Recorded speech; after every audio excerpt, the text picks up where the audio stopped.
अस्सलाम वालेकुम नाज़रीन, मेरा नाम उमर है। आपकी खिदमत में हाज़िर हूँ एक नई वीडियो के साथ। सबसे पहले दरख्वास्त है, अगर चैनल को सब्सक्राइब नहीं किया तो सब्सक्राइब कर लीजिए। अगर मेरा काम पसंद आए तो वीडियो को लाइक भी ज़रूर कीजिएगा। ताइवान के अंदर ज़लज़ला आया है 7.2 मैग्नीट्यूड का, जिसके नतीजे में 100 से ज़ायद इमारतें गिर गई हैं। लाखों लोग वहाँ से नकल मकानी करने पर मजबूर हो गए हैं, क्योंकि सुनामी की वार्निंग भी वहाँ पर जारी कर दी गई है।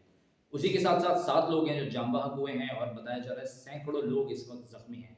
लेकिन वो इस तमाम प्रोसीजर से निकल जाएंगे, क्योंकि जहाँ पर हुकूमतें अपने अवाम के साथ खड़ी हों और अपने लोगों को सपोर्ट कर रही हों, तो उनके पास नेचुरल डिज़ास्टर से निकलने के तरीके ऑलरेडी मौजूद होते हैं। अब ज़रा बात कर लेते हैं लाहौर हाई कोर्ट की। इस्लामाबाद हाई कोर्ट के बाद लाहौर हाई कोर्ट के जजेस ने भी कहा है कि हमें भी धमकी आमेज खत मिल रहे हैं।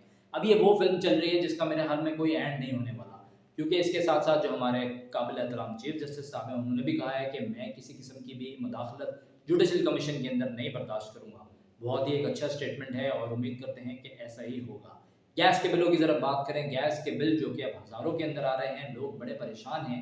बिजली के तो आते ही थे, अब उसके साथ साथ गैस के बिल भी आ रहे हैं। आपने अगर सोशल मीडिया के ऊपर कैंपेन्स देखी हों जिसके अंदर हुकूमत की तरफ से आपको बताया जा रहा है कि अब पाकिस्तान में गैस मौजूद नहीं है, और अगर आपको लगता है कि 100 साल की गैस है तो बिल्कुल गलत है। तो यही चीज़, अगर इस चीज़ पे थोड़ा अर्सा पहले तवज्जो दे दी होती, जब आप सीएनजी के पंप के जो लाइसेंसेस थे वो भर भर के कमीशन कीमत में बांट रहे थे, और हर गाड़ी इस वक्त अपनी गाड़ी के अंदर गैस भराने के लिए लंबी लंबी कतारों में लगी होती थी। अगर इन चीज़ों का ख्याल उस वक्त कर लिया होता है तो आज हमारे पास गैस मौजूद होती। अब वो हाल हो गया है कि मेरा ख्याल में 2 से 3 साल के अंदर चूल्हों के लिए भी गैस लाना मतलब मुहाल हो जाएगा। और आईएमएफ ने भी ये आपके ऊपर शिक लगाई थी कि गैस की प्राइस जो है वो बढ़ानी है। तो अब ये इस बात को याद रखिएगा कि आने वाले इलेक्शंस में कोई भी ये बोले बिजली की तरह कि हम 200-300 यूनिट जैसे बिजली का क्लेम किया था फ्री देंगे, ऐसी अगर गैस के बारे में भी बोला जाए तो ऐसा कुछ नहीं होने वाला, क्योंकि ये जो प्राइस तयन इस कीमत का करना है ये आईएमएफ ने करना है, हमारे ऊपर नहीं है। और जहाँ जब भी आईएमएफ कहता है बिजली पेट्रोल या गैस बढ़ाने के लिए, तो हमारी हुकूमत यूँ कर देती है, ठीक है, फ़ौरन।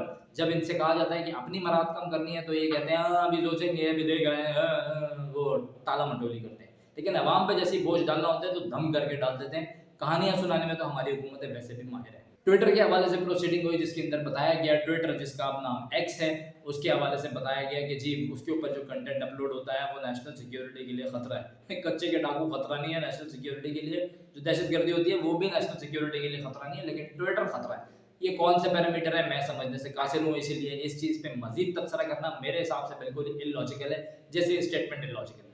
अब ज़रा सिंध के हवाले से बात करते हैं। सिंध के जो शहर है सक्कर, लाड़काना, कराची, वहाँ पर अमन अमान की ख़राब होती सूरत हाल को देखते हुए मेरे ख्याल में अब सीएम साहब ने खुद एडमिट कर लिया है कि यहाँ पर जो लॉ एंड ऑर्डर है वो ख़राब हो रहा है, और मज़ीद ख़राब हुआ है पिछले कुछ दिनों में। तो अगर कुछ दिन पहले आपने स्टेटमेंट एक देखी होगी सिंध के वज़ीर दाखिला ज़िया लंजार साहब की, उन्होंने कहा था कि बड़ी नॉर्मल सी चीज़ें यहाँ पर हो रही हैं, और मीडिया जो है वो ज़रा बढ़ा चढ़ा कर बता रहा है। तो जिस पे गुजरती है उसको पता होता है कि असल में हुआ क्या है, और जो विक्टिम होता है ना उससे बेहतर कोई नहीं समझता। जिसकी जान जाती है उसको पता है कि ये क्या गुजरी है उसके ऊपर, क्या क़यामत गुजरी है उसके ऊपर।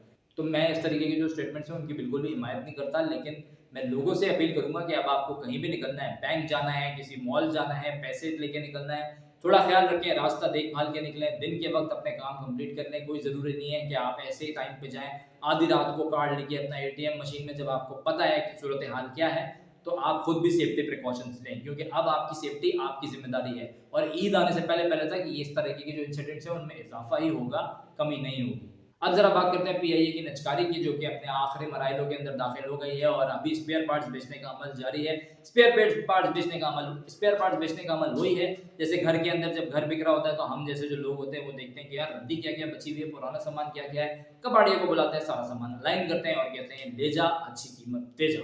क्योंकि हमको ये होता है कि यार हम क्यों दें फलाने बंदे को ये जो कुछ हज़ार रुपए जो होते हैं ना, वो उस वक़्त हमें बड़े अच्छे लग रहे होते हैं, और हम समझ रहे होते हैं हमने बड़ा तीर मार लिया।